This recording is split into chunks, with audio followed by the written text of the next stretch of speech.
राकेश जी, जीते तो ब्रांड मोदी और उनकी गरीब कल्याणकारी योजनाएं, और हारे तो ये भी बता दीजिए। अभी तो सब कुछ हाइपोथेटिकल चल रहा है, तो दोनों ही बातें कर लेते हैं ना। नहीं, हम तो हमेशा सामूहिकता में विश्वास रखते हैं। देखिए, अगर हम जीतते हैं तो भी वो भारतीय जनता पार्टी के कार्यकर्ताओं का परिश्रम होगा, भारतीय जनता पार्टी के संगठन तंत्र की मजबूती होगी, केंद्र सरकार में नरेंद्र मोदी जी सरकार की गरीब कल्याण नीतियां होंगी, और राज्यों में जहां भारतीय जनता पार्टी की मध्य प्रदेश में सरकार थी, 18 वर्ष की राज्य की सरकार की जो उपलब्धियां हैं, और बाकी स्थानों पर पार्टी के कार्यकर्ताओं का परिश्रम। अब बहुत 18 साल की उपलब्धियां। आप अगर देखिए ना, राहुल गांधी प्रवक्ता बनता है तो इसी तरीके से जवाब देता है। शुरुआत में ब्रांड मोदी थे, और जैसे ही मेरा सवाल आया, आपके सवाल तक ब्रांड मोदी थे, मेरे सवाल तक आते आते राकेश जी संगठन कार्यकर्ता पर आ गए। होती है। लेकिन एनके सर, ये सवाल तो जरूर होगा कि अगर आप चेहरों का ऐलान नहीं करते हैं राज्यों में, और उसके बाद भी आप इस तरीके के टैली में नजर आ रहे हैं मजबूती से, तो ये तो मोदी की स्वीकार्यता है सर। बिल्कुल सही है, और ये साफ दिखाई दिया इस चुनाव में। आप अगर गौर से देखें तो मोदी थे पूरे चुनाव में, और जितने भी स्टेट लीडर्स थे उनको उन्होंने सबड्यू किया और नीचे रखा, और यहां तक कि किसी का भी कोई भी चीफ मिनिस्टर कैंडिडेट अनाउंस नहीं किया। शायद ये डर था कि कहीं इनका चेहरा ऐसा तो नहीं है कि वोटर फैटीग के चक्कर में कि 18 साल हो गए हैं न जरूरत पड़े।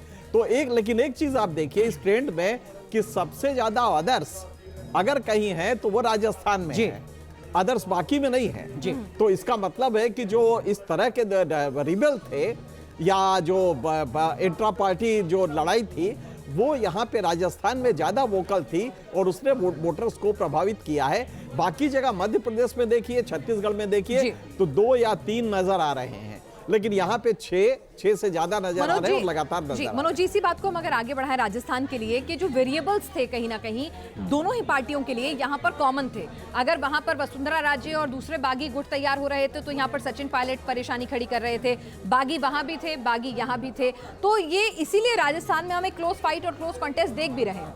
हाँ, देखिए, मेरे ख्याल से वसुंधरा कहीं ज़्यादा बड़ी नेता है, और वसुंधरा का इन्फ्लुएंस राजस्थान में काफ़ी ज़्यादा है। तो वसुंधरा के जो कैंडिडेट होंगे, या जो वसुंधरा से के जो क्लोज कैंडिडेट होंगे, जिसको वसुंधरा का इनडायरेक्ट सपोर्ट होगा, तो उन कैंडिडेट के जीतने के चांसेस कहीं ज़्यादा हैं। तो मेरे को लगता है कि बीजेपी का नुकसान हो सकता है कि थोड़ा ज़्यादा हो। ठीक है राकेश त्रिपाठी, जो 8 बड़े राज्य हैं जहां पर कांग्रेस और बीजेपी का सीधा मुकाबला होता है, उनमें से 3 राज्यों के नतीजे आ जा रहे हैं, मध्य प्रदेश, राजस्थान और छत्तीसगढ़। आपको लगता है कि इंडिया गठबंधन वर्सेस भारतीय जनता पार्टी के लिहाज से भी ये महत्वपूर्ण होगा, और कांग्रेस वर्सेस बीजेपी के लिहाज से भी ये महत्वपूर्ण होगा 24 में? आप भी गिना सकेंगे कि हम कहां पर हैं, और कांग्रेस भी गिना सकेगी? मैं आऊंगा राकेश जी आपके पास इस सवाल के साथ। कमलनाथ क्या कुछ कह रहे हैं, जरा सुनाते हैं। बीजेपी के बड़े लीडर मध्य प्रदेश आ गए हैं। वो आ गए हैं, बड़े लीडर का तो वोट चलता नहीं भाई, वोट तो पब्लिक का चलता है। सर, सरकार बन रही है, आप लोग क्या करिएगा?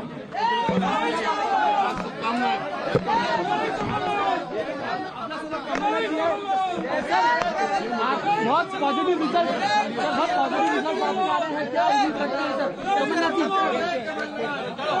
लेकिन सारी तैयारियां आप कर रहे हैं सर, कमलनाथ जी सर। खचरियावास जो हैं वो आगे चल रहे हैं, अभी जो अपडेट आ रही है।